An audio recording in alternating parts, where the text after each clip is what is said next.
At para naman sa ating fuel update, eto, bad news sa ating mga motorista dahil mabubutas na naman ang mga bulsa ng ating mga driver dahil sa panibagong taas presyo ng produktong petrolyo.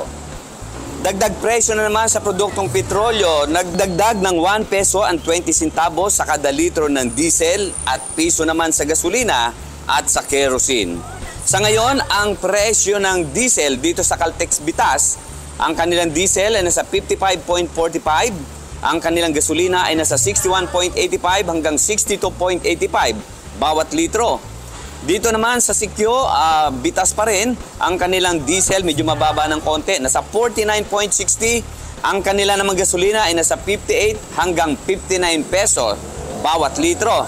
At dito nga sa Pump Line Gas Station dito sa Kalibangbangan, ang kanilang diesel ay nasa 50.10 bawat litro.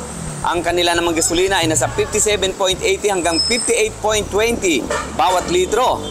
Dito nga sa aking kinatatayuan ngayon sa GT Oil Mayapyap, ang kanilang diesel, ito good news, medyo mababa ito.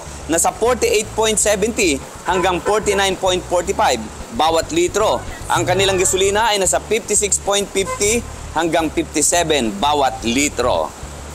Ang dahilan ng pagtaas ng presyo ng produktong petrolyo ay ikinakabit ng Department of Energy Oil Industry Management Bureau sa namumuong tensyon sa gitnang silangan at ang paggalaw ng US monetary policy.